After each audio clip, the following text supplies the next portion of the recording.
What if the key to unlocking your full potential was hidden inside your own brain? Imagine being able to learn faster, break through mental barriers, or even recover from setbacks with ease. While this might sound like science fiction, cutting-edge neuroscience is revealing that we can actually rewire our brains to do just that. In this audiobook, we'll explore how brain plasticity, the brain's ability to change and adapt, can be harnessed to reshape your mind, improve your cognitive abilities, and open new doors to learning and recovery. From video games that boost intelligence to brain stimulation that revives critical learning periods, the future of human enhancement is already here. This isn't just about healing from injury. It's about tapping into a power that has always been within you. As you listen, you'll discover practical ways to rewire your brain using the latest scientific breakthroughs. Curious to learn more? Let's begin.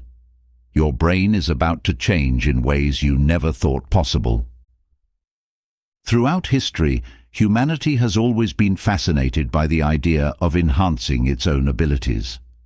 We see this in myths, legends, and modern storytelling, from ancient tales like Adam and Eve's pursuit of forbidden knowledge to Icarus's attempt to defy gravity with prosthetic wings. Even today, our fascination with human enhancement continues to thrive in the stories we tell. Films like Limitless spark our imagination with the idea of a pill that could unlock unprecedented intelligence. These stories often carry a deeper message, the idea that we can rise above our natural limitations.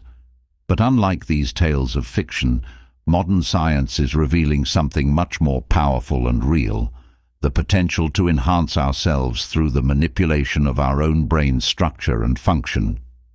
While these ideas may seem like the stuff of fantasy, the reality is that the human brain is capable of far more than we once thought. Neuroscience has uncovered that our brains are not static, fixed organs, but are instead constantly changing and adapting to new information, experiences, and even injuries.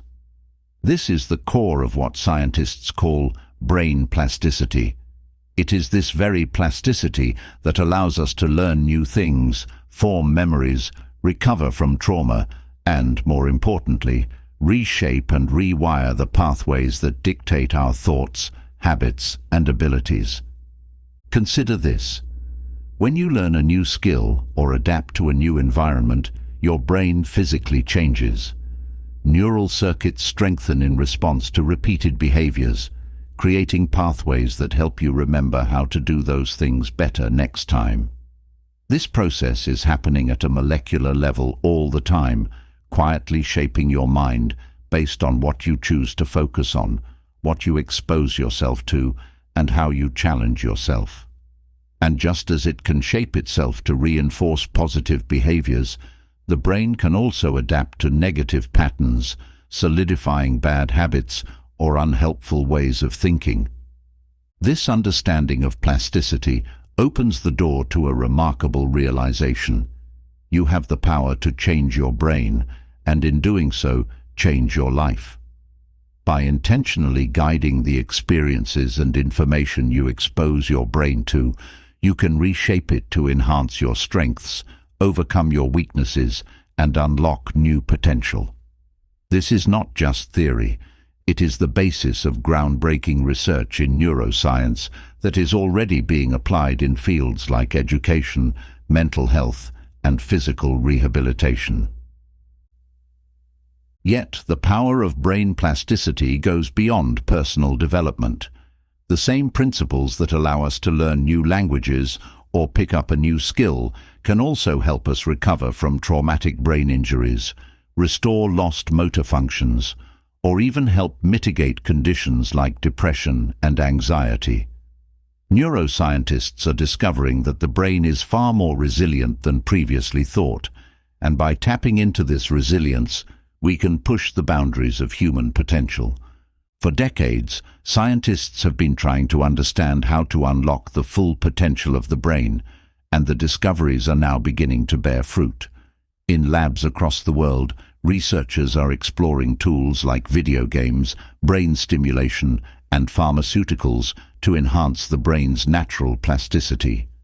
These interventions are not just about improving mental performance, but about opening up critical periods of learning that we thought were closed forever. These critical periods are windows in development when the brain is most adaptable, allowing us to rapidly acquire skills like language, coordination, and problem-solving. Once these periods close, it becomes much harder to learn new things. But recent advances in neuroscience suggest that these windows can be reopened. This new frontier of human enhancement is thrilling, but it also comes with challenges. Ethical questions arise about how far we should go in manipulating the brain. Should we enhance healthy brains just to make them better?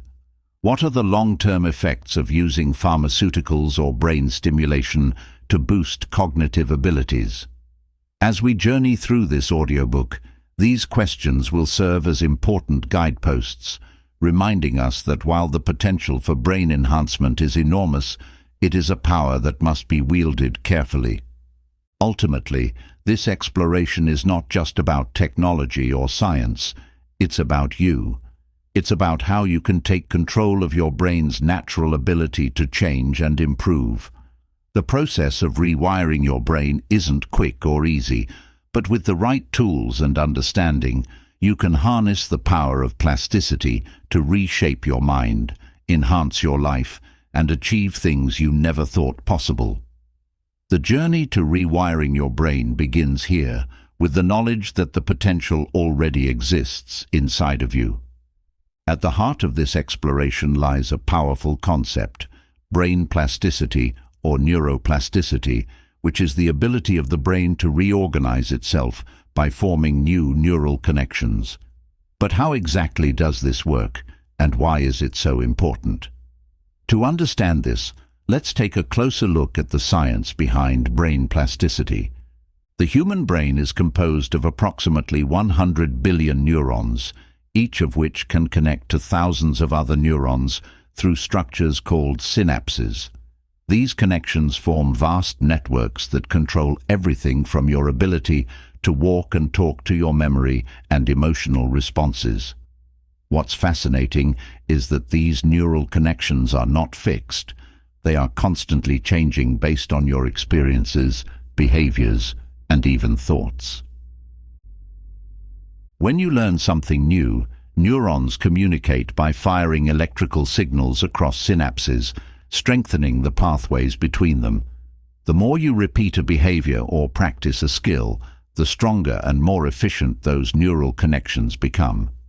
This is often summarized in the phrase, neurons that fire together, wire together.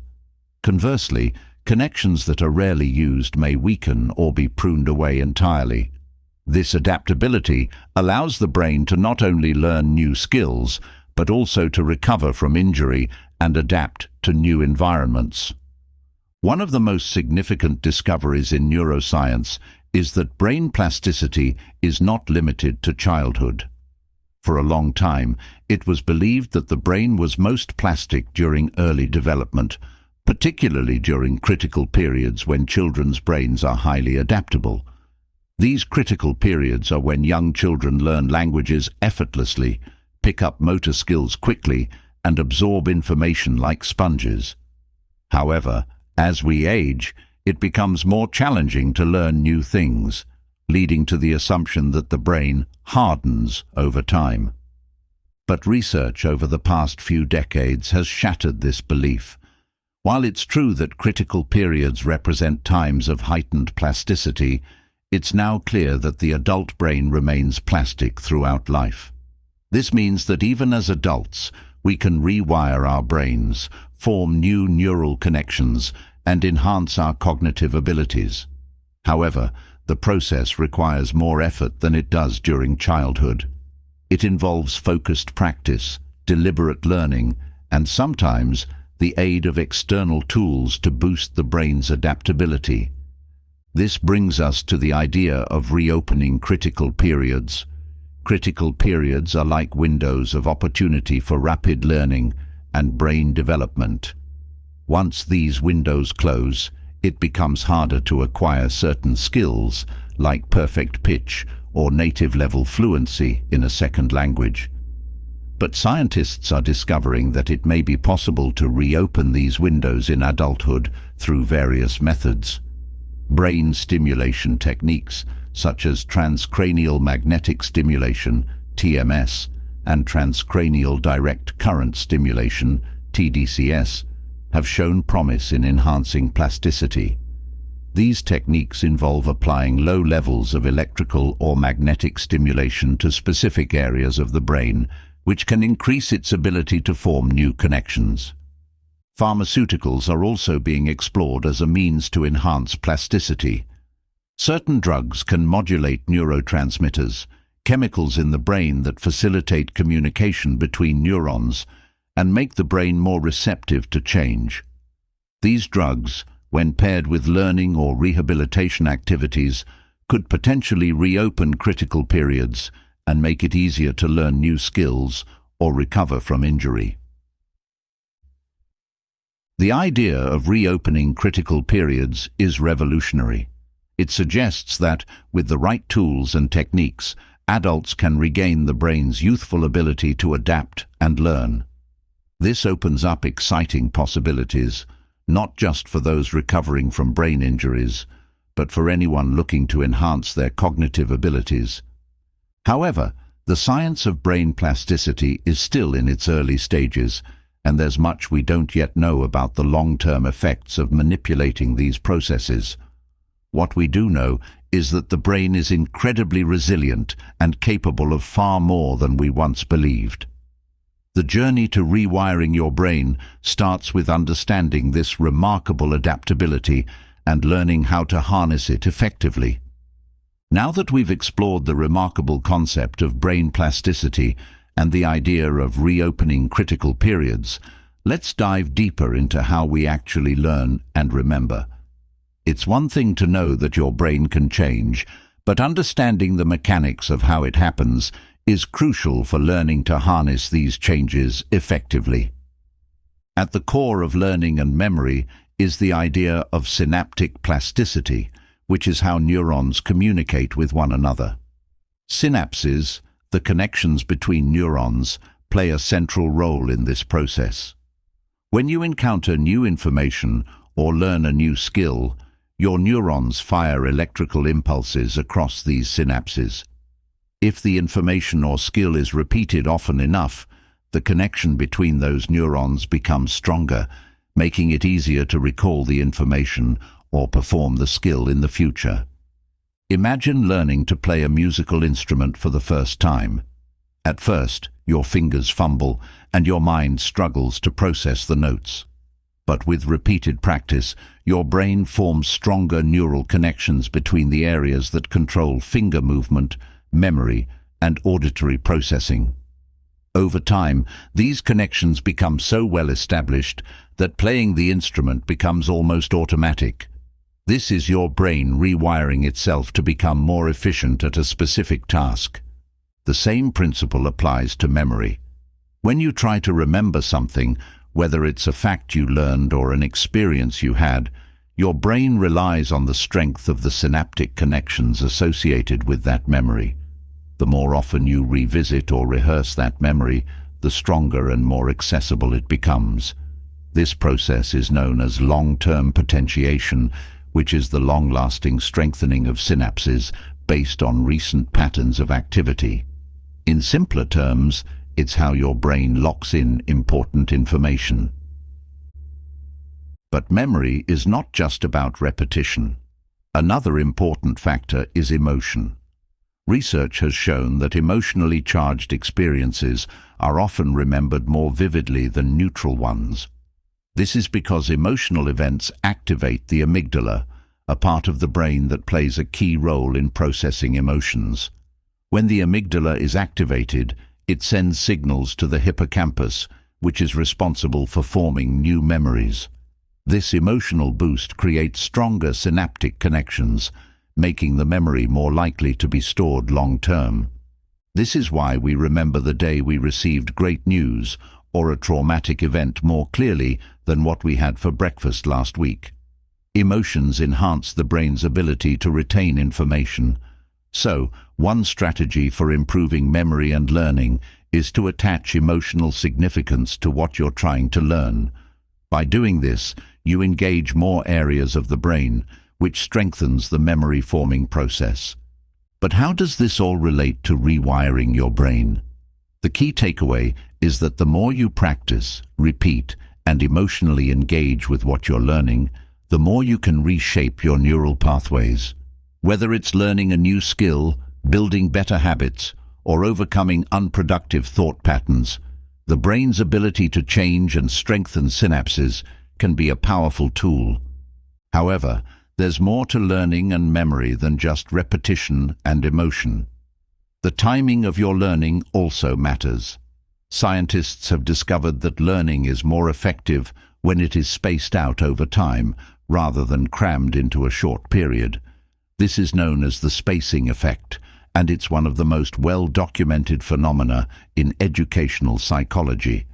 By spacing out your learning, you give your brain time to consolidate the information, allowing for stronger and longer-lasting neural connections. The process of consolidation occurs during sleep. When you sleep, your brain is not merely resting, it's actively working to solidify and organize the information you encountered during the day.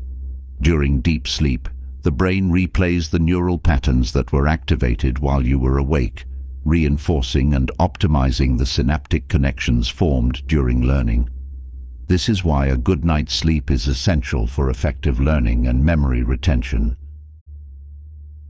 The process of rewiring your brain through learning and memory is not a one-size-fits-all solution. Every brain is different, and factors like age, environment, and emotional state can influence how effectively you can learn and form memories. However, by understanding the underlying mechanisms, synaptic plasticity, the role of emotion, repetition, and sleep, you can begin to take control of how you learn and apply that knowledge to rewiring your brain. In the following chapters, we will explore how this understanding of learning and memory can be enhanced through technology and tools that boost brain plasticity. But first, it's essential to recognize that the foundation of rewiring your brain starts with consistent, deliberate practice and understanding how your brain responds to new information. When most people think about video games, they often imagine a form of entertainment, something to pass the time or escape reality. But what if I told you that video games could be a tool for cognitive enhancement? As unlikely as it may seem, research into the neuroscience of gaming has revealed that certain types of video games can improve focus, memory, problem-solving, and even brain plasticity.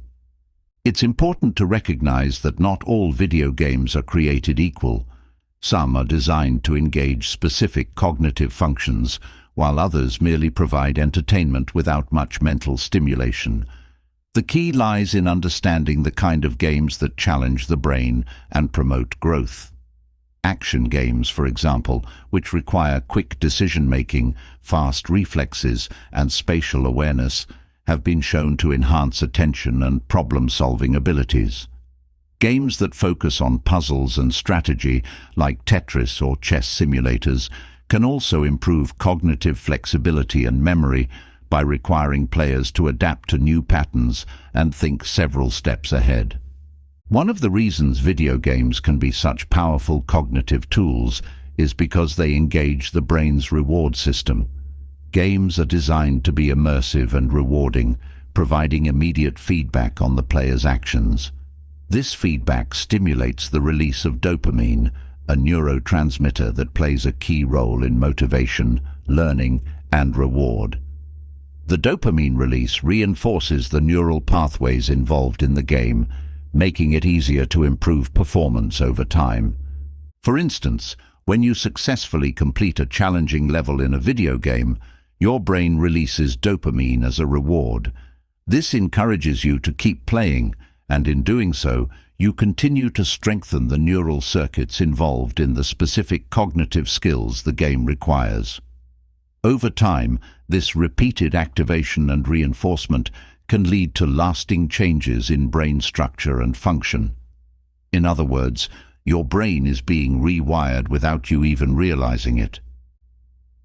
But it's not just about improving cognitive skills like attention or memory.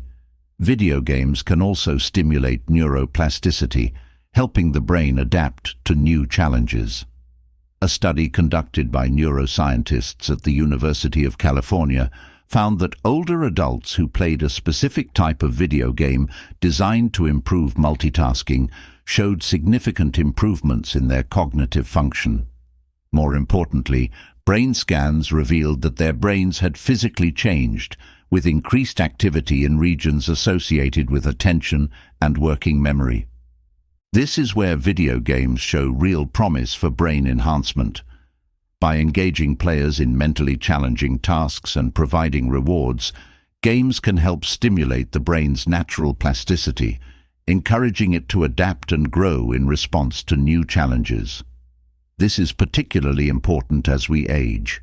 As mentioned in earlier chapters, the adult brain is less plastic than the developing brain, but with the right kind of mental engagement, we can reopen those critical periods of learning and regain some of the brain's youthful flexibility. However, not all video games are beneficial, and there's a fine line between using games for cognitive enhancement and falling into the trap of overconsumption. Games designed purely for entertainment, especially those that encourage repetitive actions with little cognitive challenge, are unlikely to produce the same benefits. Additionally, overuse of video games can lead to negative consequences like reduced attention span or addiction. The key is to use video games strategically, focusing on those that challenge the brain in meaningful ways. In this chapter, we've explored how video games can be used as a tool for cognitive enhancement and brain plasticity. But video games are just one part of the puzzle. In the next chapter, we will look at how brain stimulation technologies such as transcranial magnetic stimulation, TMS, and transcranial direct current stimulation, TDCS, are being used to further boost brain plasticity and unlock new cognitive potential. These technologies, combined with practices like video gaming and strategic learning, hold the potential to reshape how we approach brain enhancement and rewiring. The path to unlocking your brain's full potential may not look the way you expect, but with the right tools and techniques, you'll find that the possibilities for cognitive growth are endless. Now that we've explored how video games can enhance brain plasticity, it's time to dive into one of the most exciting and rapidly advancing fields in neuroscience, brain stimulation. If you've ever wondered whether it's possible to jumpstart the brain and enhance its ability to learn or recover, the answer might lie in the emerging technologies of transcranial magnetic stimulation, TMS, and transcranial direct current stimulation, TDCS. Brain stimulation techniques like TMS and TDCS work by applying mild electrical or magnetic currents to specific areas of the brain. These technologies have been developed to enhance brain plasticity by encouraging neural activity in targeted regions. But what exactly does this mean, and how can it help you rewire your brain? Let's start with TMS. Transcranial magnetic stimulation is a non-invasive procedure where a device creates magnetic fields that pass through the scalp and stimulate specific brain regions. This stimulation can either excite or inhibit neural activity, depending on the frequency of the pulses. TMS has been used primarily as a treatment for conditions like depression and anxiety, where it has shown promising results in patients who have not responded to medication or therapy. However, researchers are increasingly discovering that TMS can do much more than treat mood disorders. It can enhance cognitive functions like attention, memory, and problem-solving by stimulating brain plasticity. How does TMS enhance plasticity? Think of it like giving your brain a nudge. By targeting specific areas of the brain involved in tasks like learning or memory, TMS can increase the excitability of neurons, making it easier for those neurons to fire and form stronger connections. This can lead to improvements in cognitive performance, especially when combined with learning or training activities. The idea is that by stimulating the brain before or during learning, TMS can prime the brain to absorb new information more effectively. One exciting application of TMS is in stroke rehabilitation. When someone suffers a stroke, the affected area of the brain can lose its ability to communicate effectively with other regions. TMS can be used to stimulate the damaged area, encouraging the remaining healthy neurons to take over the functions of the lost ones. This has led to significant improvements in motor function for stroke survivors who undergo TMS therapy, highlighting the brain's remarkable capacity for recovery and adaptation. While TMS uses magnetic fields, TDCS takes a different approach. Transcranial direct current stimulation involves applying a mild electrical current to the brain through electrodes placed on the scalp. This current doesn't directly cause neurons to fire, but it makes them more likely to fire in response to normal brain activity. In other words, TDCS increases the brain's receptiveness to learning by lowering the threshold for neural activation. Studies have shown that TDCS can improve performance on a wide range of tasks, from problem-solving and memory recall to language acquisition and motor skills. It's also been used in athletes and musicians to enhance fine motor control and precision. In one study, participants who received TDCS while practicing a motor task showed significantly greater improvements than those who practiced without stimulation. This suggests that TDCS can accelerate the learning process by boosting the brain's natural plasticity. One of the most fascinating aspects of brain stimulation is its potential to reopen critical periods of learning. As we've discussed, critical periods are windows in early development when the brain is especially plastic and able to learn certain skills rapidly. These periods close as we age, making it harder to learn new things as adults. But TMS and TDCS are showing promise in reopening these windows, even in older brains. By stimulating the brain during a learning task, these technologies can create a state of heightened plasticity, allowing adults to learn skills with the ease of a child. For example, in experiments with language learning, adults who received TDCS during language training were able to pick up new vocabulary and grammar rules more quickly than those who didn't receive stimulation. This ability to enhance learning in adults could have profound implications, not just for personal growth, but for fields like education, rehabilitation, and professional development. But while TMS and TDCS are powerful tools, they are not magic bullets. They must be used in conjunction with targeted learning or rehabilitation programs to achieve the best results. Simply stimulating the brain without a clear goal in mind won't lead to meaningful change. It's the combination of brain stimulation with focused effort, whether it's learning a new language, recovering from injury, or improving a skill, that produces the desired outcomes. It's also important to note that while these technologies are safe when used properly, they are still relatively new, and researchers are continuing to explore their long-term effects. As with any intervention, moderation and professional guidance are key. In the next chapter, we'll explore the role that pharmaceuticals play in brain plasticity. Much like brain stimulation, certain drugs can enhance the brain's ability to change and adapt. But how do these drugs work, and what are the ethical considerations surrounding their use? We'll dive into these questions as we continue our journey into the science of rewiring the brain.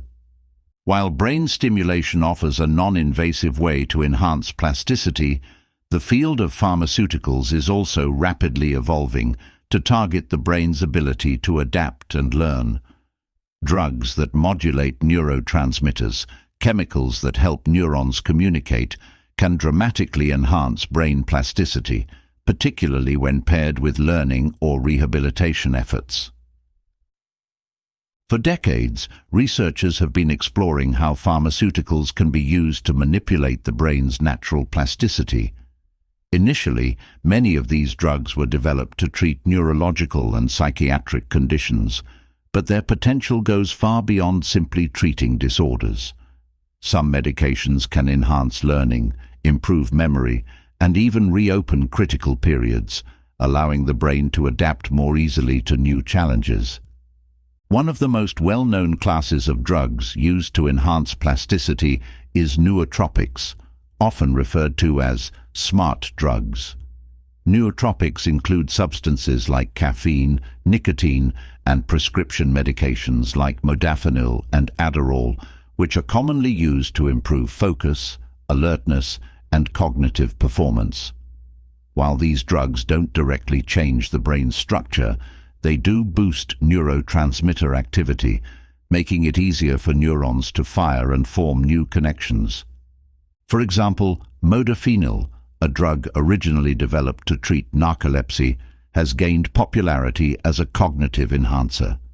Studies have shown that modafinil can improve attention, working memory, and executive function in both sleep-deprived individuals and healthy adults. By increasing the availability of dopamine and norepinephrine in the brain, modafinil enhances focus and motivation, making it easier to learn and retain information. But modafinil and similar drugs are just the tip of the iceberg. Neuroscientists are now exploring more targeted pharmaceuticals that can enhance plasticity in specific brain regions. One such drug is valproic acid, a histone deacetylase (HDAC) inhibitor that has shown promise in reopening critical periods of learning. Valproic acid works by modulating gene expression, effectively unlocking the brain's ability to change in response to new experiences. In one groundbreaking study, researchers gave adult participants a short course of valproic acid while they practiced tasks that are typically difficult for adults to learn, such as perfect pitch, a skill usually acquired only during childhood. Remarkably, participants who took the drug showed significant improvements in their ability to discern musical tones, suggesting that valproic acid had reopened a critical period for auditory learning. The implications of this research are profound. If drugs like valproic acid can reopen critical periods for other types of learning, such as language acquisition or motor skills, they could revolutionize how we approach education and rehabilitation. Imagine being able to learn a new language with the ease of a child, or recovering motor function after a stroke by taking a drug that reactivates the brain's plasticity. However, the use of pharmaceuticals to enhance brain plasticity raises important ethical questions. While drugs like modafinil and valproic acid have shown promise, they also carry risks. The long-term effects of enhancing plasticity with pharmaceuticals are still not fully understood, and there's a danger of over-reliance on these drugs to achieve cognitive enhancement. Moreover, the use of cognitive-enhancing drugs raises concerns about fairness and accessibility.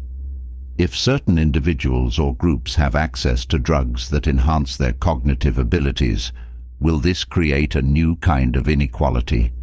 Will people feel pressured to take these drugs just to keep up with others in competitive environments like school or the workplace?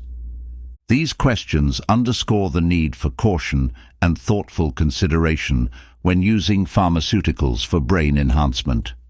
While the potential benefits are enormous, it's essential to balance those benefits with the risks and ethical considerations.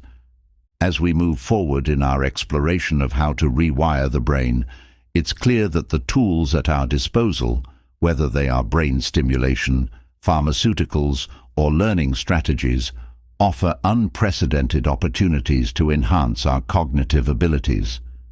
But with great power comes great responsibility. Understanding the science behind these tools and using them wisely will be crucial as we continue to push the boundaries of what the human brain can achieve. In the next chapter, we'll take a deeper look at how critical periods can be reopened, not just through drugs and stimulation, but through behavior and targeted learning. The key to rewiring your brain may lie in understanding how to create the right environment for change, combining science with deliberate practice to unlock your brain's full potential. While technologies like brain stimulation and pharmaceuticals provide groundbreaking methods to enhance brain plasticity, the key to true and lasting change often lies in something much more accessible: behavior. The habits you build, the challenges you face, and the way you engage with the world all have a profound impact on how your brain wires itself. Rewiring your brain through behavior is not just about making small changes. It's about leveraging the brain's natural plasticity to create new pathways and break old patterns that no longer serve you. One of the most powerful behavioral tools for brain rewiring is deliberate practice. This concept, popularized by experts like Anders Ericsson, refers to a type of focused, goal-oriented practice that pushes your limits and encourages growth. Deliberate practice isn't about simply repeating the same action over and over. It's about practicing with a purpose. When you engage in deliberate practice, you target specific areas where you want to improve, continually pushing your brain and body to adapt and grow. Take learning a musical instrument, for example. A beginner might spend hours playing the same scales, but unless they are actively trying to improve by challenging themselves to play faster, with better precision, or under new conditions, their progress will plateau. The same goes for any skill, whether it's public speaking, writing, or playing a sport. By focusing on the areas that are most difficult and actively seeking feedback to improve, you stimulate your brain to create stronger, more efficient neural connections. This is how deliberate practice rewires the brain, leading to mastery over time. But practice alone isn't enough. It's also essential to create the right environment for brain plasticity to flourish. One of the most effective ways to do this is by embracing a growth mindset. A growth mindset, a concept developed by psychologist Carol Dweck, is the belief that abilities and intelligence can be developed through effort, learning, and persistence. When you adopt a growth mindset, you view challenges as opportunities for growth rather than as setbacks or failures. This mindset shifts how your brain processes difficulty, making it more likely that you'll persist in the face of challenges. Neuroscience supports the power of a growth mindset in fostering brain plasticity. Studies have shown that individuals with a growth mindset are more likely to engage in activities that challenge their brains and promote learning, leading to stronger, more adaptable neural networks. When you believe that your brain is capable of change, you're more likely to take actions that promote that change. Another important behavioral factor is curiosity. Curiosity drives learning and exploration, which are essential for stimulating brain plasticity. When you're curious, your brain becomes more open to new information, and you're more likely to engage deeply with what you're learning. This engagement leads to the formation of new neural pathways, enhancing your ability to learn and adapt. Whether you're curious about a new subject, hobby, or way of thinking, actively seeking out new experiences can help keep your brain flexible and adaptable. Moreover, combining curiosity with creativity can further boost your brain's plasticity. Engaging in creative activities, whether it's painting, writing, solving puzzles, or brainstorming new ideas, stimulates the brain by challenging it to think in new ways. Creativity often involves taking familiar elements and recombining them in novel ways, which forces your brain to form new connections.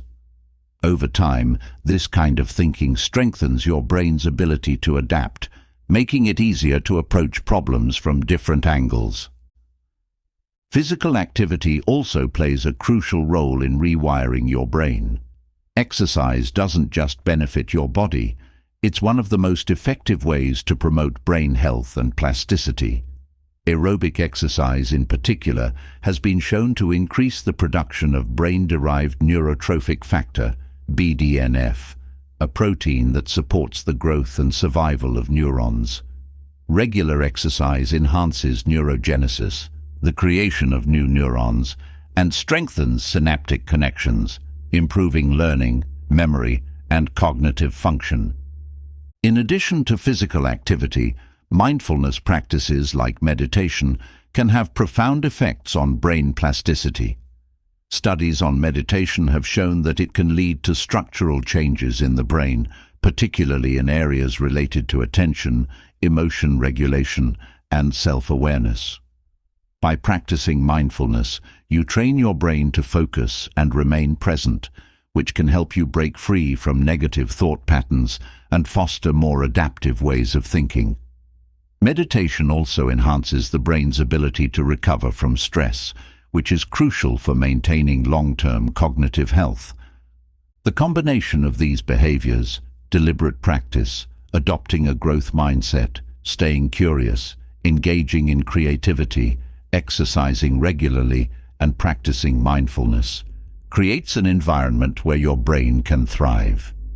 These habits don't just improve cognitive function, they actively shape the brain's structure, making it more resilient, adaptable, and capable of growth. But behavioral change doesn't happen overnight. Rewiring your brain takes time, effort, and consistency. The good news is that the more you engage in these behaviors, the easier it becomes for your brain to change. Each time you push yourself to practice a new skill, approach a problem with curiosity, or stay present in the moment, you're strengthening the neural circuits that support those behaviors. Over time, these circuits become more ingrained, making positive behaviors feel more natural and automatic. In the next chapter, we'll dive into the concept of critical periods once again, but this time with a focus on how you can use targeted learning and behavioral strategies to reopen these periods and supercharge your ability to learn and adapt as an adult. By understanding how to create the right conditions for your brain, you can unlock new levels of performance and potential. We've talked a lot about critical periods in the early stages of brain development, those windows of heightened plasticity that allow young children to learn new skills, languages, and behaviors rapidly. But what if I told you that these critical periods don't have to close forever? What if there was a way to reopen them and regain the brain's youthful ability to learn quickly and adapt to new challenges? The idea of reopening critical periods has fascinated neuroscientists for decades. For a long time, it was believed that once these windows closed, the brain became far less plastic, making it difficult, if not impossible, to learn certain skills or recover from brain injuries as effectively as we do in childhood. However, recent research has challenged this notion, suggesting that with the right combination of behavioral strategies, environmental factors, and potentially pharmacological interventions, it may be possible to reopen critical periods even in adulthood.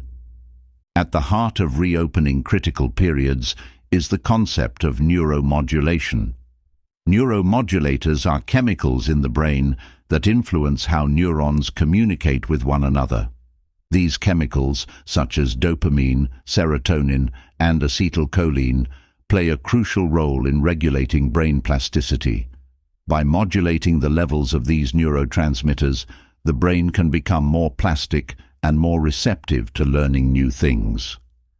One way to promote neuromodulation and reopen critical periods is through novel experiences. When you encounter something new, whether it's a new environment, a challenging task, or even a new social interaction, your brain releases neuromodulators that increase plasticity.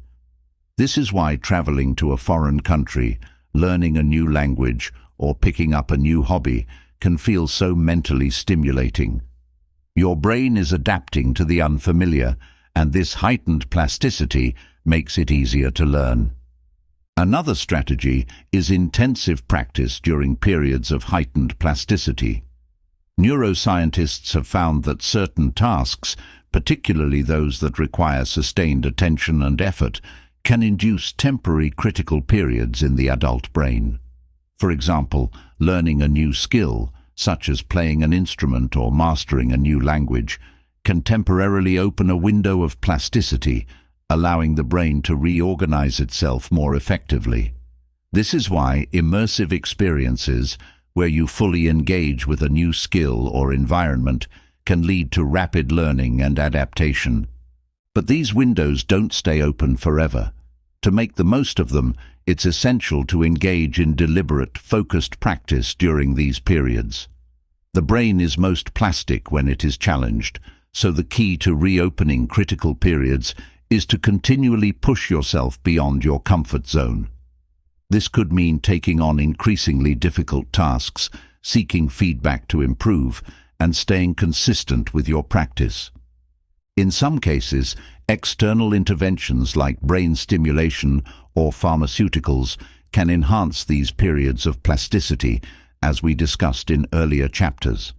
For example, transcranial magnetic stimulation, TMS, can be used to stimulate specific brain regions, encouraging plasticity in areas related to the task at hand.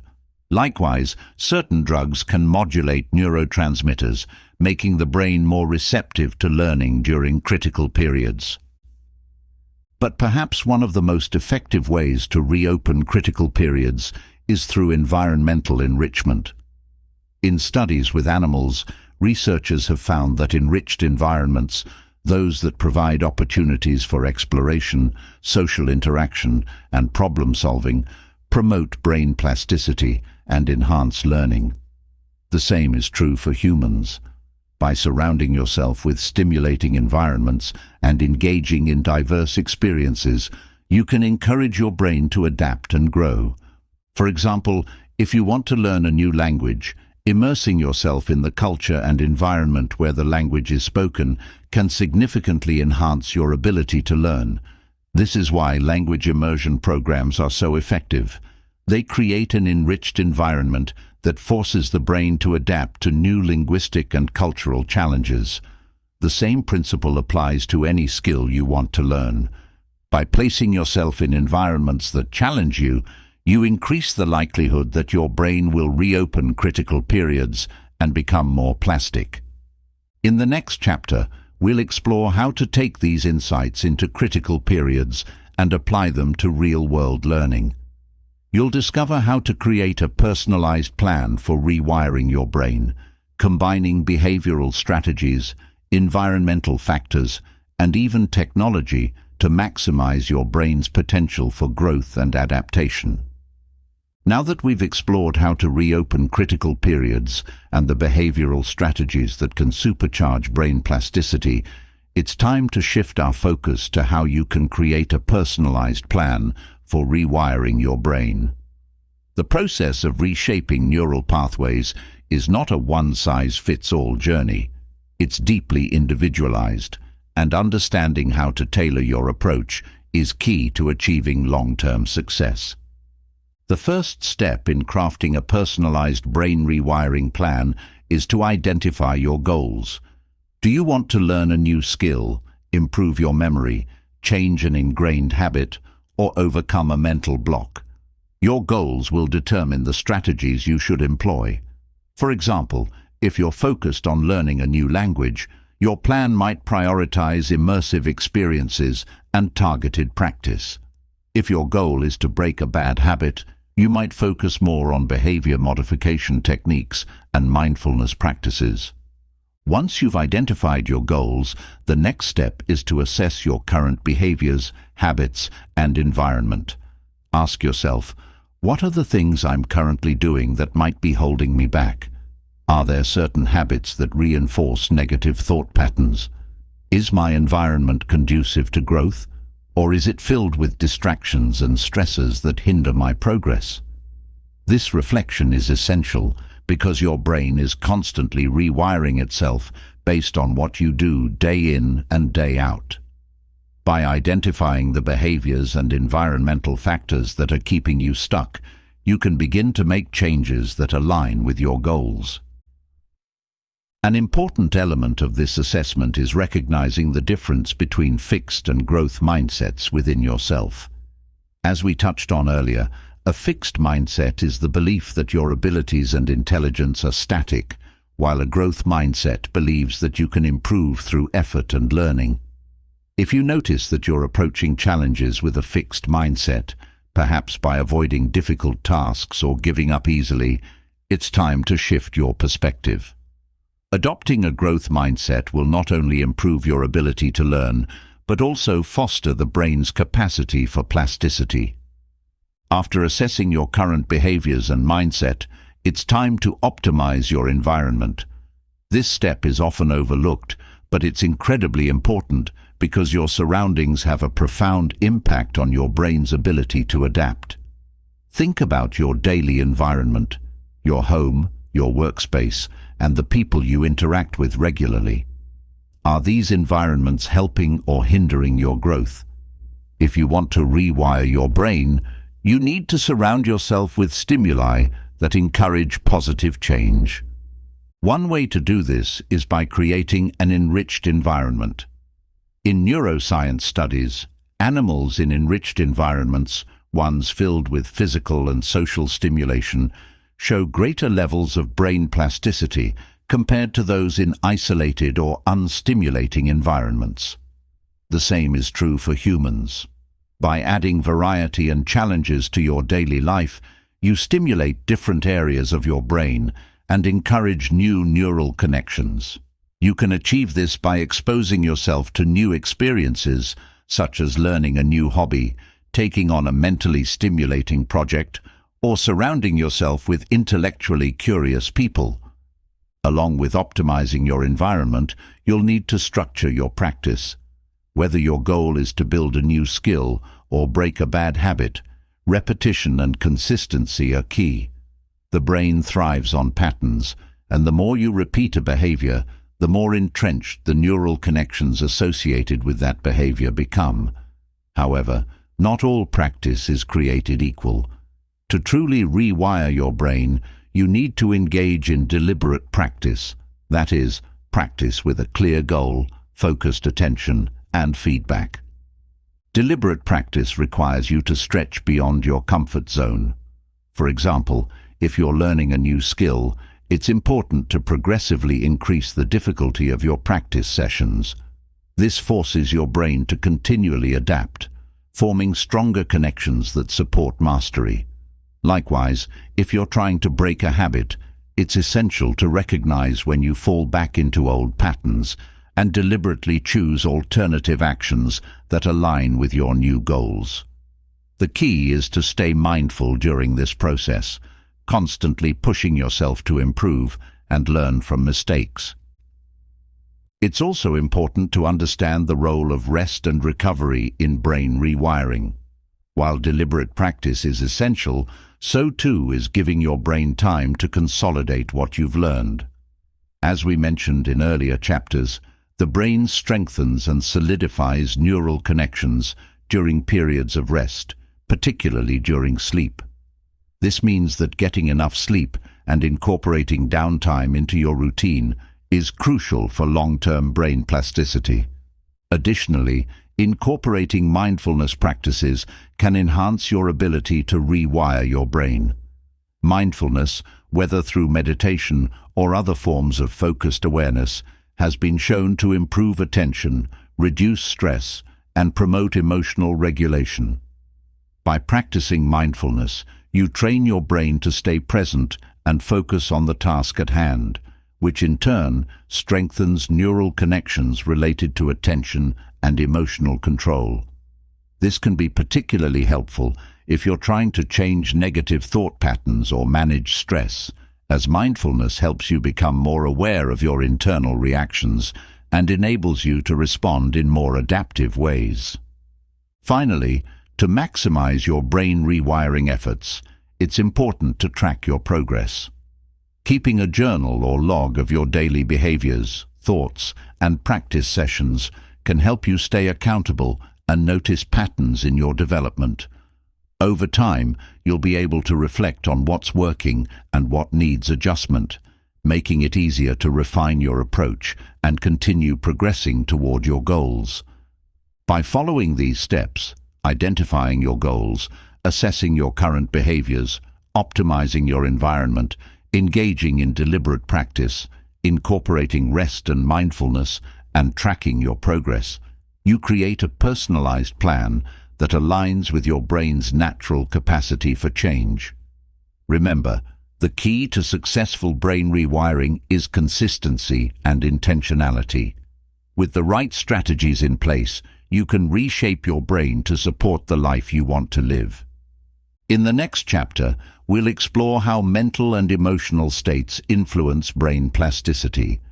You'll learn how emotions like fear, joy, and stress impact the brain's ability to change, and how you can harness your emotional energy to fuel personal transformation. Your emotional state plays a significant role in shaping your brain's plasticity. Emotions like joy, stress, and fear all activate different parts of the brain, influencing how you learn, adapt, and respond to challenges. By understanding the neuroscience behind emotions, you can learn to manage your emotional state in a way that enhances your brain's ability to rewire itself. Let's start with stress. While chronic stress is harmful to the brain, a moderate level of stress can actually boost plasticity in the short term. When you're faced with a challenge, your brain releases cortisol and adrenaline, which heighten your awareness and sharpen your focus. This fight-or-flight response primes your brain to react quickly and efficiently. However, if stress becomes chronic, these same chemicals can damage neurons and inhibit the brain's ability to adapt. Over time, chronic stress weakens the connections in areas of the brain responsible for memory, attention, and decision-making, making it harder to learn and retain information. To harness the benefits of stress while avoiding its negative effects, it's important to manage your stress levels. This is where resilience comes into play. Resilience is the ability to bounce back from adversity, and it's a skill that can be developed through practice. By learning to manage stress effectively, you protect your brain from the harmful effects of cortisol while maintaining a state of heightened focus and awareness that supports brain plasticity. One way to build resilience is through stress inoculation. This involves gradually exposing yourself to increasingly challenging situations in a controlled manner, so that your brain learns to cope with stress more effectively. Over time, this process helps desensitize you to stressors, reducing their impact on your mental and emotional state. Stress inoculation is a powerful way to train your brain to remain adaptable and flexible, even in the face of difficulty. On the flip side, positive emotions like joy and excitement also play a critical role in brain plasticity. When you experience positive emotions, your brain releases dopamine, a neurotransmitter that enhances motivation, reward, and learning. Dopamine strengthens the neural connections involved in the behaviors that led to the positive experience, making it easier for you to repeat those behaviors in the future. This is why engaging in activities that bring you joy, whether it's spending time with loved ones, pursuing a passion, or accomplishing a goal, can have lasting effects on your brain's structure and function. Moreover, gratitude is another emotion that can enhance brain plasticity. Studies have shown that practicing gratitude, whether through journaling or simply reflecting on positive aspects of your life, activates regions of the brain associated with emotional regulation and empathy. Regularly practicing gratitude not only makes you feel better in the moment, but also rewires your brain to focus more on positive experiences, reducing the influence of negative thought patterns. However, perhaps the most powerful emotional driver of brain plasticity is fear. Fear activates the amygdala, a part of the brain responsible for processing emotions and survival instincts. When the amygdala is triggered, it sends a signal to the rest of the brain to focus intensely on the source of the fear. While fear can be paralyzing, it also opens up the brain's plasticity by heightening your focus and attention. This is why people often report having a sharp, vivid memory of frightening events. They were deeply focused at the time, and their brain was in a state of heightened plasticity. You can use fear to your advantage by learning to reframe it. Rather than viewing fear as something to avoid, you can see it as a sign that you're pushing yourself out of your comfort zone and into new territory. When you approach fear with curiosity, it becomes an opportunity for growth. This reframing allows you to maintain focus without being overwhelmed, making it easier for your brain to adapt and learn from the experience. Ultimately, managing your mental and emotional states is crucial for rewiring your brain. By learning to regulate stress, cultivate positive emotions, and harness the power of fear, you can create an emotional environment that supports brain plasticity. In the next chapter, we'll explore the role of social connections in brain rewiring, diving into the science of how our relationships shape our brains and influence our ability to learn and grow. As much as our individual efforts contribute to brain rewiring, social connections play an equally important role in shaping the brain's plasticity. Humans are inherently social creatures, and the relationships we form throughout our lives have a deep impact on our neurological development and cognitive function.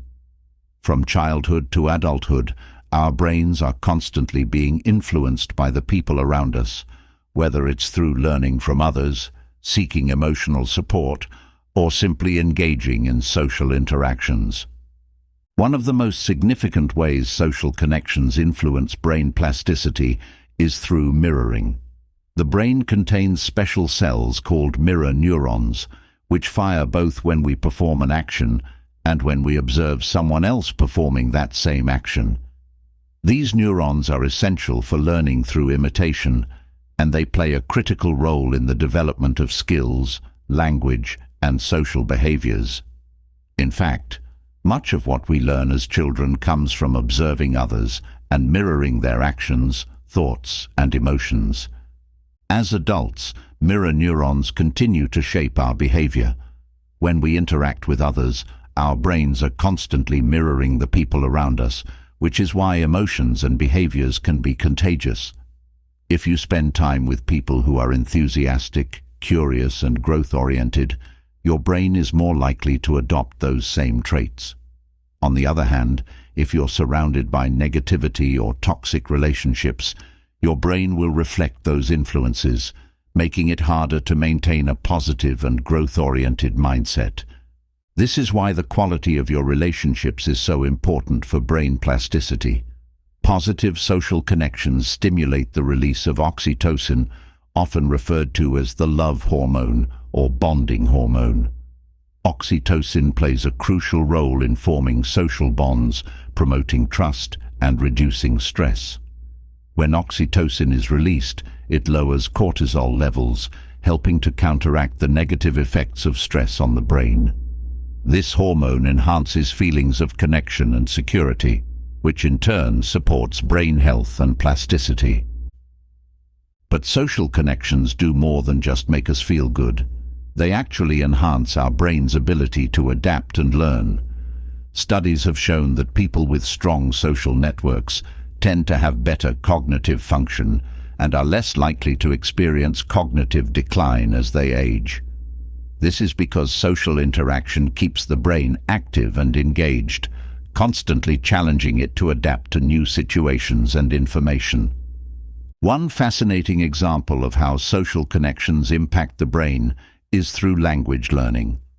Children who grow up in bilingual households, for example, are constantly exposed to two different languages, which enhances their brain's ability to switch between tasks and process information. This kind of cognitive flexibility is a direct result of the brain's ability to adapt to the social environment.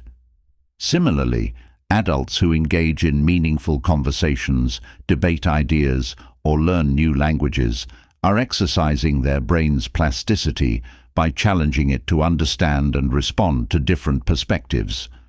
However, not all social connections are beneficial. Negative or stressful relationships can have the opposite effect, damaging the brain's ability to remain plastic. Chronic exposure to conflict, criticism, or emotional abuse triggers the brain's stress response, flooding it with cortisol and other stress hormones. Over time, this can lead to neural degeneration, particularly in areas of the brain responsible for memory and emotional regulation, such as the hippocampus. This is why it's so important to set boundaries in relationships and avoid toxic environments that can hinder brain plasticity. In addition to managing toxic relationships, actively seeking out positive social interactions can boost your brain's ability to learn and adapt. Surround yourself with people who challenge you to think in new ways, encourage your personal growth, and provide emotional support. These relationships create a safe environment for you to take risks, explore new ideas, and engage in the kind of deep thinking that promotes brain plasticity. Engaging in collaborative learning is another powerful way to leverage social connections for brain rewiring. When you work with others to solve problems or learn new skills, you're exposed to different viewpoints, strategies, and thought processes. This diversity of perspectives forces your brain to adapt, forming new connections as you integrate the knowledge and ideas of others. Collaborative learning also encourages accountability, as the social nature of the interaction motivates you to stay focused and engaged in the learning process. Furthermore, empathy, the ability to understand and share the feelings of others, is a critical aspect of social connections that supports brain plasticity. When you practice empathy, your brain activates regions involved in emotional regulation, perspective-taking, and social bonding. This not only strengthens your relationships, but also enhances your ability to navigate complex social situations and emotional challenges. Empathy is a skill that can be developed over time, and as it grows, it reinforces the neural circuits associated with emotional intelligence and social cognition. Incorporating social connections into your brain rewiring journey isn't just about spending time with people. It's about intentionally engaging in relationships that stimulate your brain and challenge you to grow. By surrounding yourself with positive influences, engaging in collaborative learning, and practicing empathy, you create a social environment that fosters brain plasticity. In the next chapter, we'll explore the role of diet and nutrition in supporting brain health and plasticity. You'll learn how what you eat influences your brain's ability to learn, adapt, and recover, and how you can optimize your diet to fuel your brain rewiring efforts. The foods you eat don't just fuel your body. They have a profound impact on the health and function of your brain. In fact, your diet plays a critical role in supporting brain plasticity and ensuring that your brain has the nutrients it needs to adapt, learn, and grow. Just as your muscles require specific nutrients to recover and build strength, your brain relies on certain compounds to maintain its structure, protect its neurons, and facilitate the formation of new connections. At the heart of brain plasticity is the process of neurogenesis, the creation of new neurons. This process occurs in a region of the brain called the hippocampus, which is essential for learning, memory, and emotional regulation. Neurogenesis can be stimulated or hindered by a variety of factors, including diet. Research has shown that certain nutrients, particularly omega-3 fatty acids, antioxidants and vitamins can promote neurogenesis, while diets high in processed foods and sugars can impede it. One of the most important nutrients for brain health is omega-3 fatty acids. Omega-3s are essential fats that play a crucial role in maintaining the structure of cell membranes, including those in the brain. The brain is made up of nearly 60% fat, and a significant portion of that fat comes from omega-3s. These fatty acids support the growth of new neurons and synapses, making them vital for brain plasticity. Omega-3s are also anti-inflammatory, which helps protect the brain from oxidative stress and damage. Foods rich in omega-3s include fatty fish like salmon, mackerel and sardines, as well as flax seeds, chia seeds and walnuts. Regularly incorporating these foods into your diet can enhance neurogenesis and improve cognitive function. In fact, studies have shown that people who consume diets high in omega-3s tend to have better memory, attention, and problem-solving abilities than those who don't. In addition to omega-3s, antioxidants play a key role in protecting the brain from oxidative stress.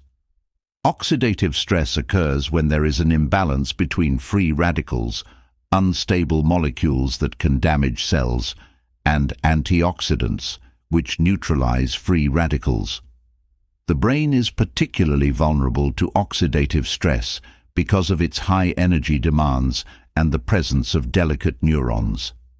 Over time, oxidative stress can lead to cognitive decline and neurodegenerative diseases like Alzheimer's. To protect your brain, it's important to consume a diet rich in antioxidants. These compounds are found in colorful fruits and vegetables, particularly berries, dark leafy greens, and cruciferous vegetables like broccoli and Brussels sprouts. Berries, such as blueberries and strawberries, are especially high in flavonoids, a type of antioxidant that has been shown to improve memory and support brain plasticity. Another essential element for brain plasticity is vitamin B, particularly B6, B12, and folate. These vitamins are involved in the production of neurotransmitters, such as dopamine and serotonin, which regulate mood, motivation, and cognitive function. A deficiency in B vitamins can lead to cognitive impairment, mood disorders, and decreased brain plasticity. Foods rich in B vitamins include leafy greens, eggs, fish, and whole grains. Polyphenols, a group of naturally occurring compounds found in foods like dark chocolate, tea, and red wine, have also been shown to support brain plasticity. Polyphenols have anti-inflammatory and antioxidant properties that protect the brain from damage and enhance cognitive function. Dark chocolate in particular contains flavonoids that increase blood flow to the brain, improving attention, processing speed, and memory. While moderation is key, incorporating polyphenol-rich foods into your diet can boost brain health and plasticity. In contrast, diets high in sugars and processed foods have been linked to impaired cognitive function and decreased brain plasticity. High levels of sugar in the diet can lead to insulin resistance, which not only affects the body's ability to regulate blood sugar, but also impairs the brain's ability to process information and form new memories. Processed foods, which are often high in unhealthy fats and preservatives, contribute to inflammation in the brain, hindering neurogenesis and plasticity. To optimize your brain's ability to rewire itself, it's important to adopt a diet that supports neurogenesis, reduces inflammation, and provides the brain with the nutrients it needs to function at its best. This includes consuming a balanced diet rich in omega-3 fatty acids, antioxidants, vitamins, and polyphenols, while minimizing processed foods and sugars. Hydration is another key factor in brain health. The brain is composed of about 75% water, and even mild dehydration can impair cognitive function, reducing your ability to focus, think clearly, and remember information. Staying hydrated is essential for maintaining the brain's electrical activity, which is necessary for the transmission of signals between neurons. Make sure to drink enough water throughout the day to keep your brain functioning optimally. By nourishing your brain with the right nutrients and staying hydrated, you create an internal environment that supports brain plasticity and cognitive function. In the next chapter, we'll explore how sleep and rest influence brain rewiring, diving into the science of how your brain repairs and strengthens itself while you sleep. As vital as nutrition and social connections are for rewiring your brain, there is another element that is absolutely essential for brain plasticity: sleep. In our fast-paced world, sleep is often undervalued, viewed as something we can sacrifice to get more done. However, sleep is not just a time for your body to rest. It's a crucial period for your brain to repair, reorganize, and strengthen the neural connections that were formed during the day. Without adequate sleep, all the efforts you make to rewire your brain could be significantly impaired. During sleep, your brain undergoes a series of critical processes that are essential for memory consolidation, learning, and emotional regulation. One of the most important of these processes is synaptic pruning. Throughout the day, as you engage in new experiences and learn new things, your brain forms new synaptic connections. But not all of these connections are useful in the long term. During sleep, the brain prunes away the weaker connections, allowing the stronger, more useful ones to become even more established. This is how your brain fine-tunes itself, ensuring that the most important information and skills are retained. The brain doesn't just prune connections during sleep, it also strengthens them. This process, known as memory consolidation, is crucial for learning. While you sleep, your brain replays the experiences and information you encountered during the day, transferring them from short-term memory to long-term storage. This is why getting enough sleep after learning something new can significantly enhance your ability to recall and apply that information later on. In fact, research has shown that students who get a good night's sleep after studying tend to perform better on exams than those who stay up late cramming. Sleep is also essential for maintaining emotional balance.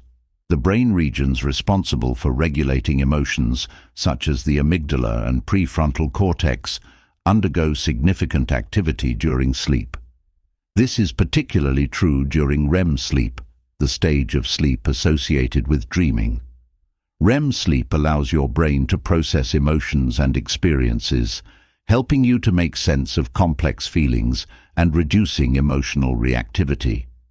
When you don't get enough REM sleep, you may find yourself more prone to anxiety, irritability, and difficulty coping with stress, all of which can hinder brain plasticity.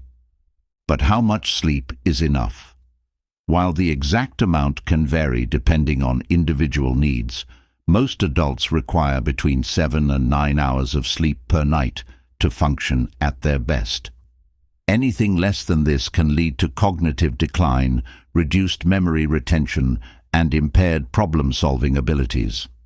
Chronic sleep deprivation, in particular, has been linked to long-term damage to the brain, including an increased risk of neurodegenerative diseases like Alzheimer's.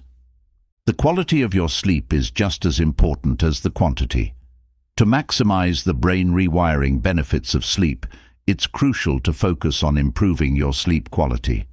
This means ensuring that you get enough time in the deeper stages of sleep, such as slow-wave sleep and REM sleep.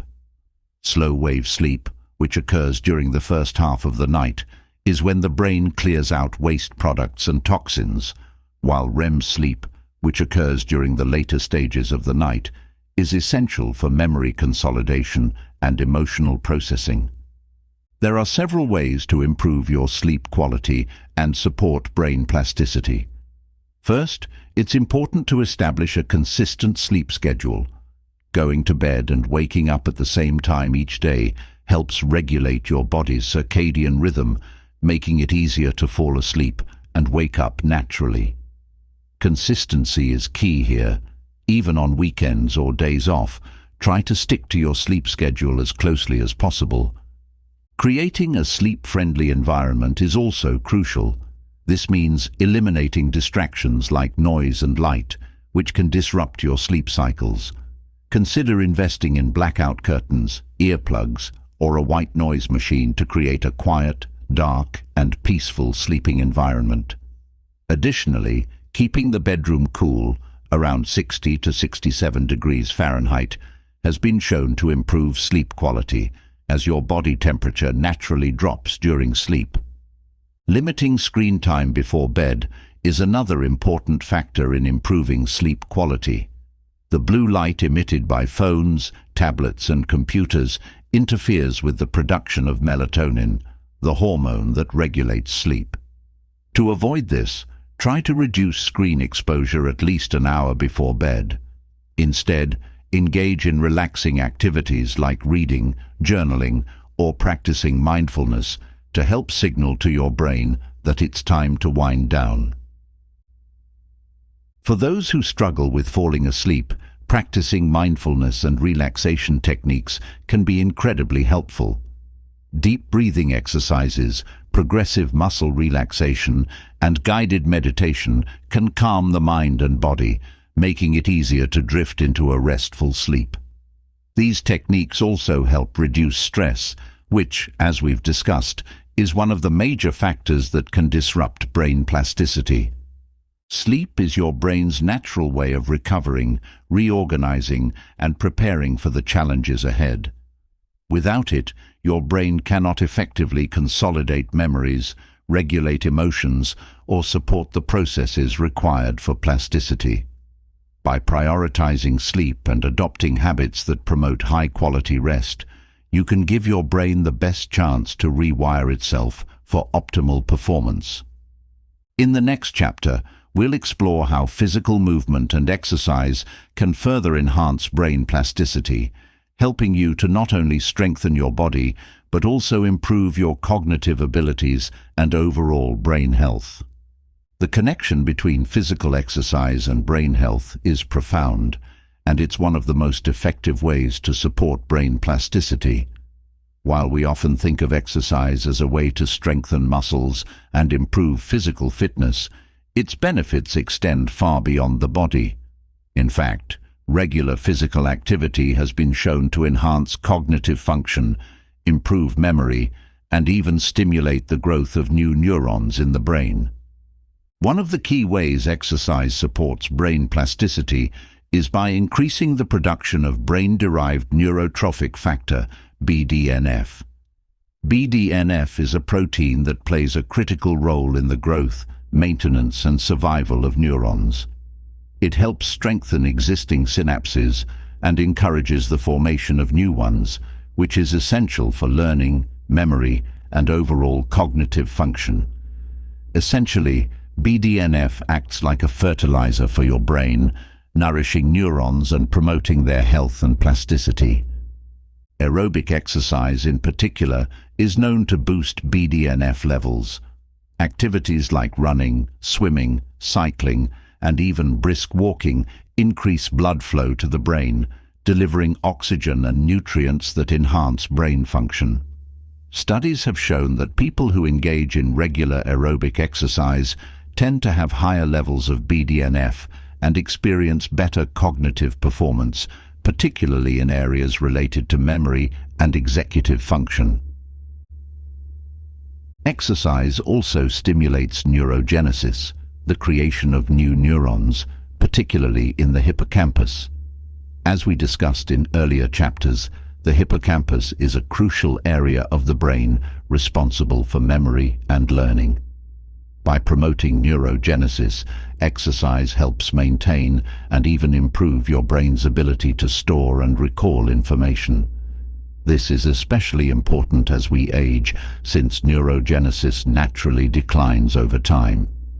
Regular physical activity can help counteract this decline, preserving cognitive function and reducing the risk of neurodegenerative diseases like Alzheimer's and dementia. In addition to boosting BDNF and neurogenesis, exercise improves cerebral blood flow, ensuring that the brain receives a steady supply of oxygen and nutrients. This is important for maintaining the brain's energy levels and supporting the processes involved in plasticity. Improved blood flow also helps clear out toxins and waste products that can accumulate in the brain, reducing the risk of cognitive decline. But it's not just aerobic exercise that benefits the brain. Strength training and resistance exercises have also been shown to improve cognitive function. While these types of exercises don't have the same immediate impact on blood flow as aerobic activities, they still stimulate the release of BDNF and other growth factors that support brain plasticity. Strength training also promotes the release of endorphins, which improve mood and reduce stress, creating a mental environment that is conducive to learning and adaptation. Exercise has another important benefit. It reduces inflammation. Chronic inflammation has been linked to a variety of brain-related issues, including cognitive decline and mood disorders. Physical activity helps lower inflammation throughout the body, including the brain, by promoting the production of anti-inflammatory compounds. This creates a healthier environment for your brain cells to thrive and adapt. The benefits of exercise aren't limited to long-term cognitive health. They can also have an immediate impact on your brain's performance. After just a single workout, you may notice that you feel more alert, focused, and mentally clear. This is because exercise increases the levels of neurotransmitters like dopamine, serotonin, and norepinephrine, which help regulate mood, attention, and motivation. These neurotransmitters enhance your brain's ability to focus on tasks and process information, making exercise a powerful tool for both short-term cognitive enhancement and long-term brain health. It's important to note that the type and intensity of exercise matter. While any movement is better than none, activities that challenge both the body and the brain tend to have the greatest impact on brain plasticity. Exercises that require coordination, balance, and strategic thinking, such as dance, martial arts, or team sports, engage multiple areas of the brain, enhancing neural connections and cognitive function. These types of activities stimulate both the physical and mental aspects of brain plasticity, promoting a more holistic approach to brain health. Consistency is key when it comes to reaping the brain-boosting benefits of exercise. Aim to incorporate physical activity into your daily routine, whether it's through structured workouts or simple lifestyle changes like taking the stairs, going for a walk during lunch breaks, or doing bodyweight exercises at home. The goal is to keep your body and brain engaged on a regular basis, ensuring that the positive effects of exercise accumulate over time. In addition to structured workouts, incorporating mind-body practices like yoga or tai chi can further support brain plasticity. These practices combine physical movement with mindfulness and breath control, creating a unique blend of cognitive and physical challenges that enhance brain function. Research has shown that yoga and tai chi improve memory, attention, and emotional regulation, making them excellent complements to more traditional forms of exercise. By making exercise a regular part of your routine, you not only strengthen your body, but also support the processes that allow your brain to grow, adapt, and stay sharp. In the next chapter, we'll explore how creativity and play contribute to brain rewiring, diving into the science of how engaging in creative activities can enhance cognitive function and stimulate new neural connections. When it comes to rewiring the brain, creativity and play are often overlooked, yet they are powerful drivers of brain plasticity. Engaging in creative activities, whether it's art, music, writing, or even problem-solving, stimulates the brain in unique ways, forming new connections, enhancing cognitive flexibility, and fostering emotional well-being. Similarly, play, an activity we often associate with childhood, remains an essential part of brain health for adults, helping us adapt, learn, and grow. Creativity taps into multiple regions of the brain simultaneously, including the prefrontal cortex, the hippocampus, and the basal ganglia. When you engage in a creative activity, whether it's painting, writing, or even brainstorming new ideas, your brain is forced to connect seemingly unrelated pieces of information, generating new pathways and strengthening existing ones. This process enhances cognitive flexibility, which is your brain's ability to switch between different concepts and adapt to new information. In short, creativity makes your brain more adaptable and open to learning. One of the most remarkable things about creativity is that it's not confined to traditionally artistic endeavors. Problem-solving, strategic thinking, and even daydreaming are all forms of creative thought that stimulate brain plasticity. The key to engaging your brain's creative side is to step out of the routine and allow your mind to wander and explore new ideas. This is why activities like brainstorming or free writing, where you write without worrying about structure or correctness, can be so effective in stimulating new neural connections. One particularly interesting phenomenon related to creativity is known as the default mode network, DMN. The DMN is a network of brain regions that becomes active when you're at rest, not focused on any particular task. This network is associated with daydreaming, self-reflection, and creative thought. When you allow your mind to wander, you activate the DMN, which helps integrate and process information from different parts of the brain. This is why people often have creative insights or solve problems when they're not actively thinking about them. Your brain is making connections in the background. While structured, focused activities are important for brain rewiring, giving yourself the freedom to be creative and playful is equally crucial. Play is often seen as something reserved for children, but it's a fundamental aspect of brain development and plasticity throughout life. Play encourages experimentation, exploration, and curiosity, all of which are essential for learning and adapting. One way to incorporate play into your brain rewiring efforts is through novelty. The brain thrives on novelty, as new experiences challenge it to form fresh connections and integrate new information.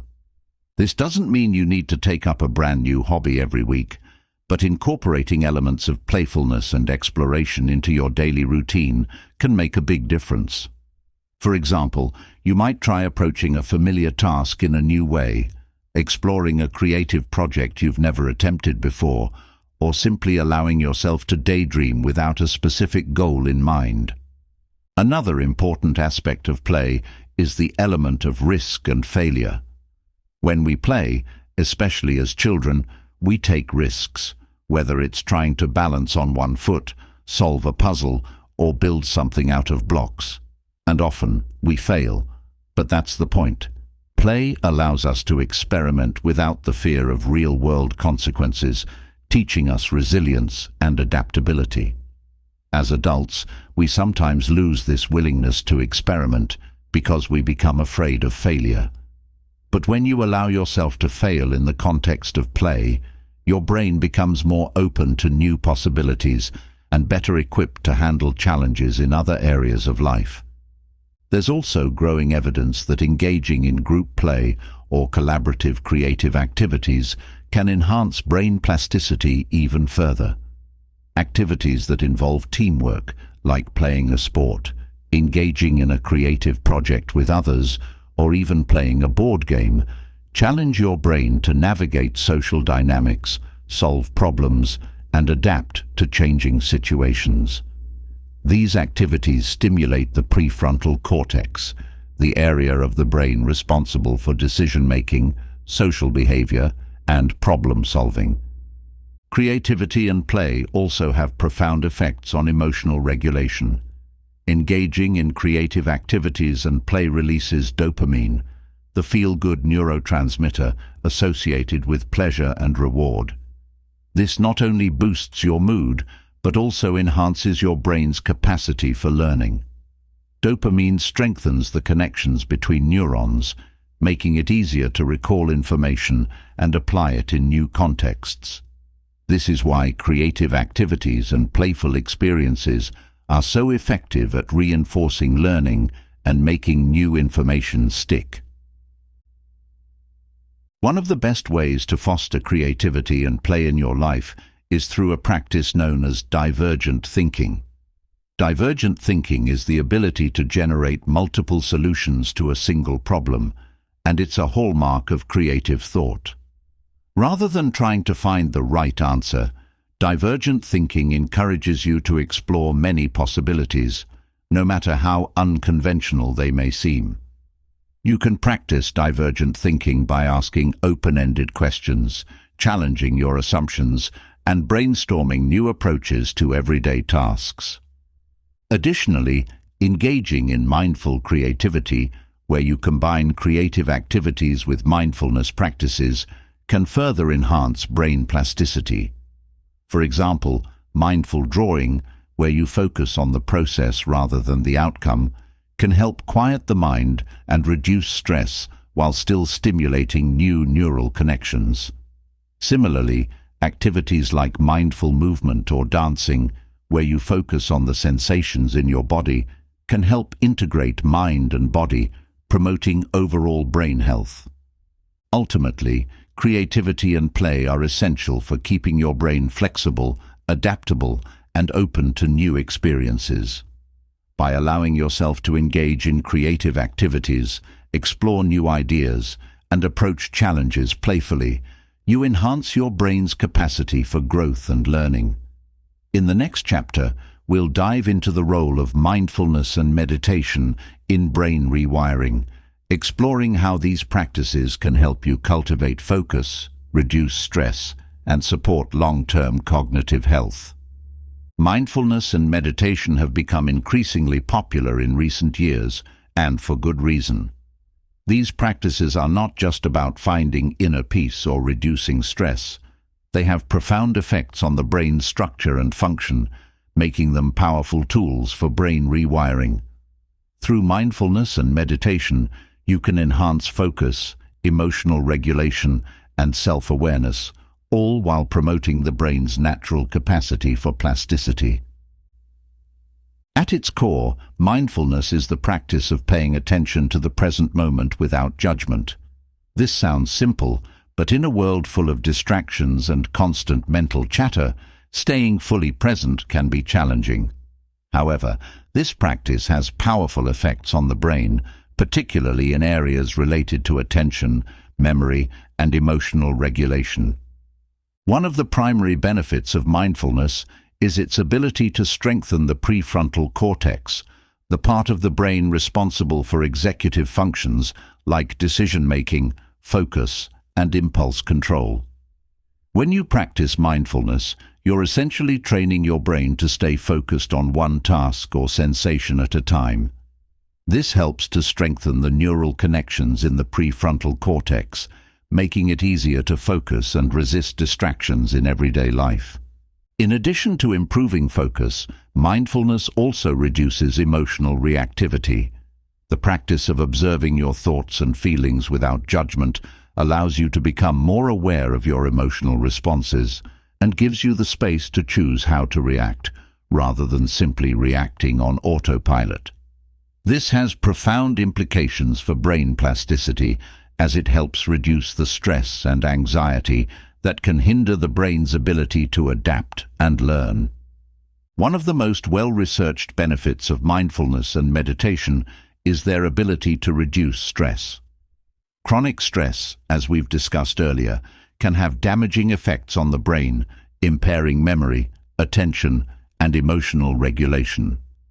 By practicing mindfulness, you can lower levels of cortisol, the stress hormone, and create a more balanced, resilient mind. Meditation, in particular, has been shown to activate the parasympathetic nervous system, the body's rest and digest mode, helping to calm the mind and body. But the benefits of meditation go even deeper. Research has shown that regular meditation can actually increase the size of the hippocampus, the area of the brain responsible for memory and learning.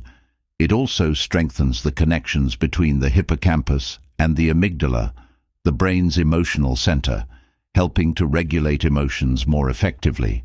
In other words, meditation doesn't just help you feel calmer, it physically changes the brain in ways that enhance cognitive function and emotional health. There are several types of meditation, each with its own unique benefits for brain plasticity. One of the most common forms is focused attention meditation, where you focus on a single point of reference, such as your breath, a mantra, or a sensation in the body. This practice trains the brain to focus and redirect attention, which strengthens the neural pathways associated with concentration and mental clarity. Another powerful form of meditation for brain rewiring is open monitoring meditation, also known as mindfulness meditation. In this practice, rather than focusing on a single object, you allow your attention to flow freely, observing whatever thoughts, sensations, or emotions arise without becoming attached to them.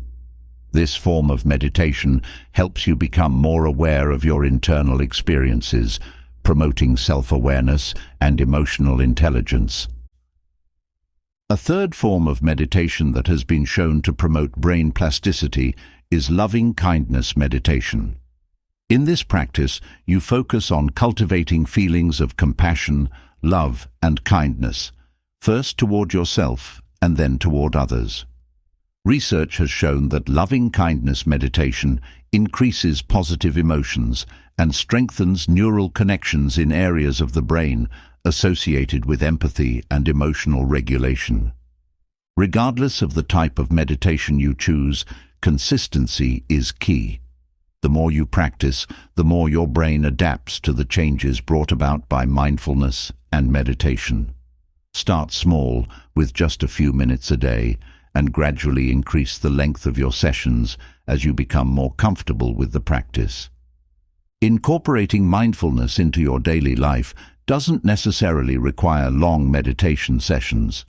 You can practice mindfulness in everyday activities, such as eating, walking, or even brushing your teeth. The key is to bring your full attention to the present moment, noticing the sights, sounds, smells, and sensations around you.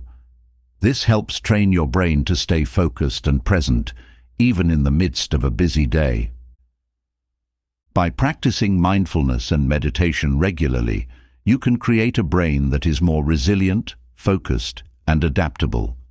These practices help reduce stress, improve emotional regulation, and strengthen the neural pathways needed for long-term cognitive health.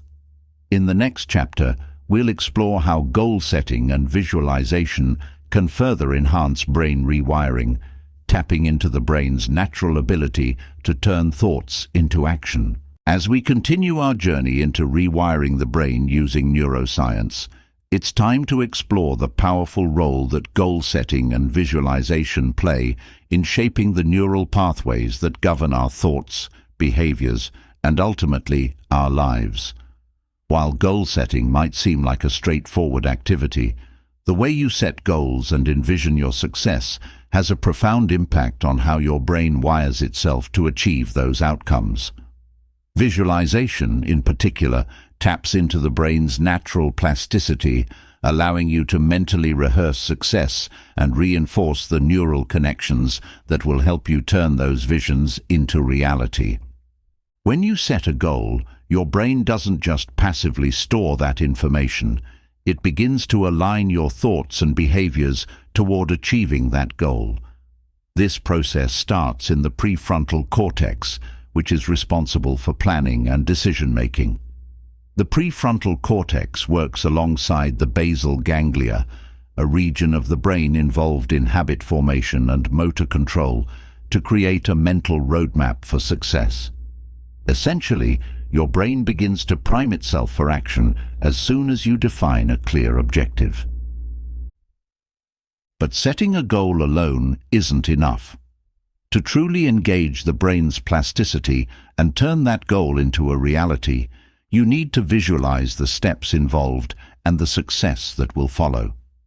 Visualization activates the brain's mirror neurons, which fire both when you perform an action and when you simply imagine performing that action. In other words, your brain can't always distinguish between actual experience and imagined experience. By visualizing yourself succeeding, you're essentially tricking your brain into thinking that you've already achieved the goal, reinforcing the neural connections associated with success. This process, known as mental rehearsal, is used by top athletes, performers, and business leaders to enhance performance. For example, Olympic athletes often visualize themselves executing their routines perfectly before they ever step onto the field or the track.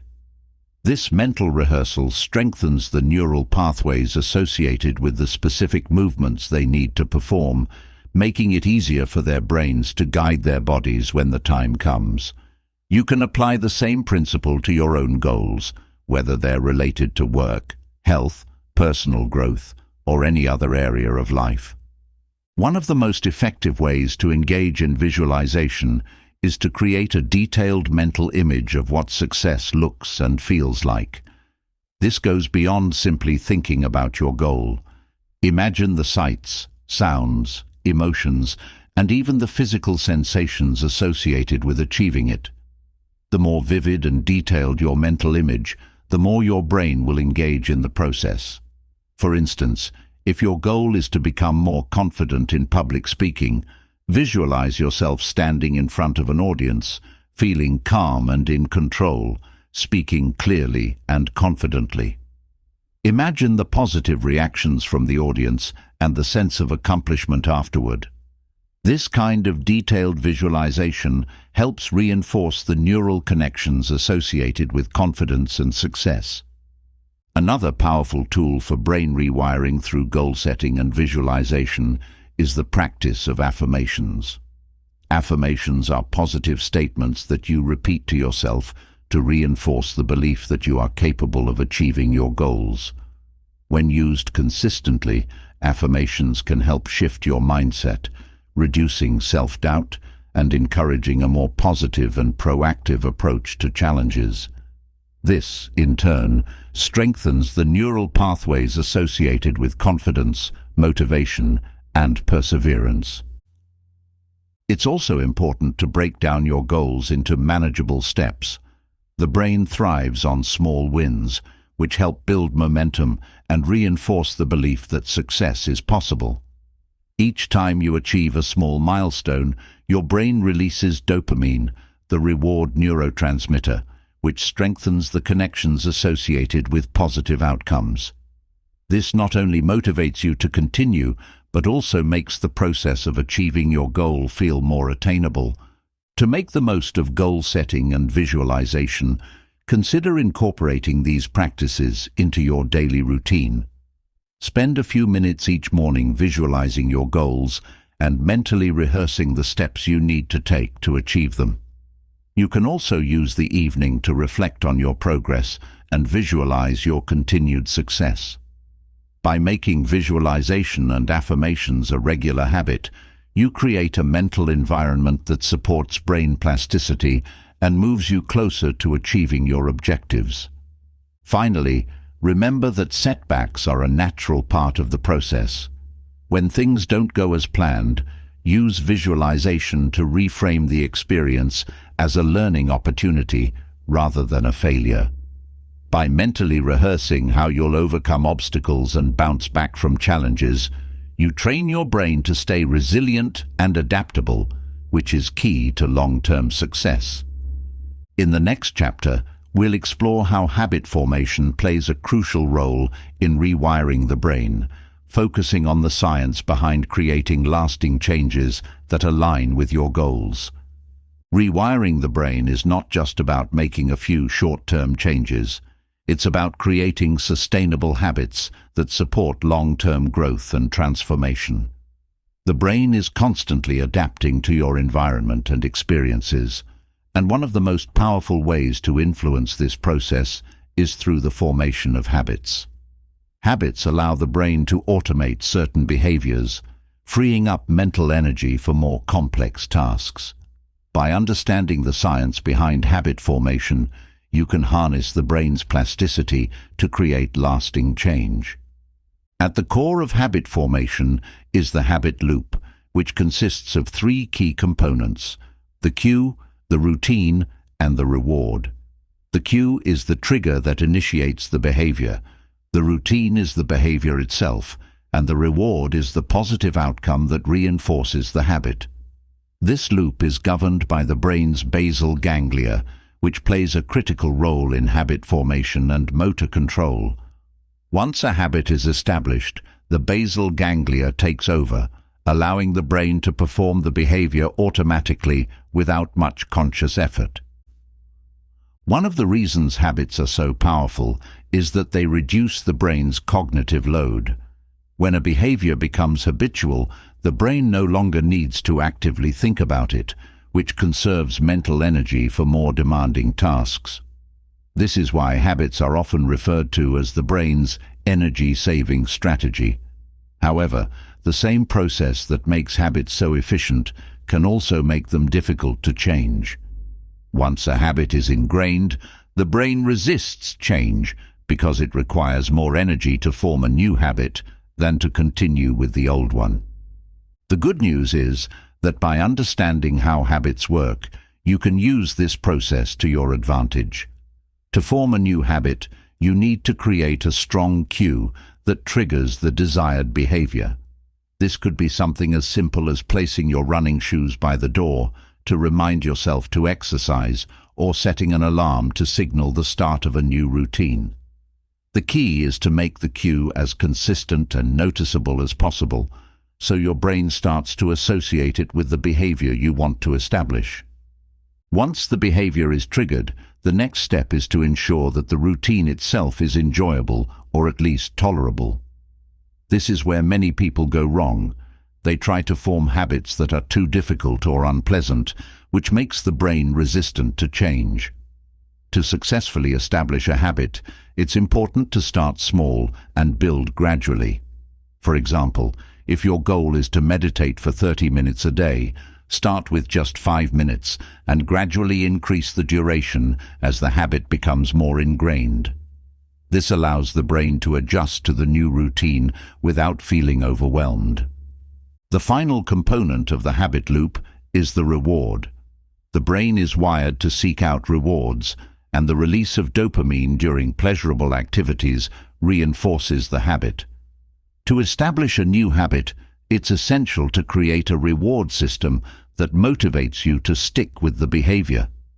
This could be something as simple as treating yourself to a favorite snack after completing a workout, or taking a few minutes to relax after a productive work session. Over time, the brain will begin to associate the routine with the reward, making it easier to maintain the habit. In addition to forming new habits, it's also important to break old, unproductive habits that no longer serve you. This process involves identifying the cues that trigger the unwanted behavior and replacing the routine with a more positive one. For example, if you tend to reach for unhealthy snacks when stressed, you could replace that routine with a healthier alternative, such as taking a short walk or practicing deep breathing exercises. By changing the routine while keeping the cue and reward the same, you can effectively rewire your brain to break the old habit. It's also worth noting that consistency is key when it comes to habit formation. The brain needs time and repetition to solidify new neural pathways. Research suggests that it takes an average of 66 days to form a new habit, although this can vary depending on the complexity of the behavior. The important thing is to stay consistent and give your brain the time it needs to adapt. By focusing on habit formation, you can create a solid foundation for long-term brain rewiring.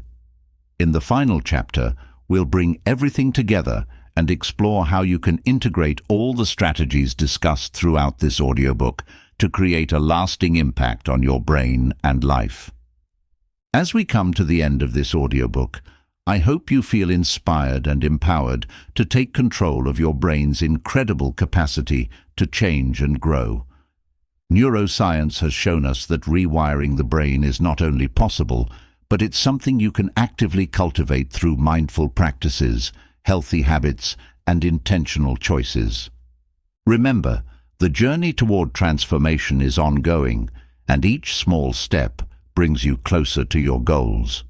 Whether it's through improving your focus, building resilience, or enhancing your creativity, the tools are now in your hands to unlock your full potential. As you move forward, embrace the process with patience and persistence. Your brain is always ready to evolve, and with the right strategies, you can continue to grow, learn, and thrive.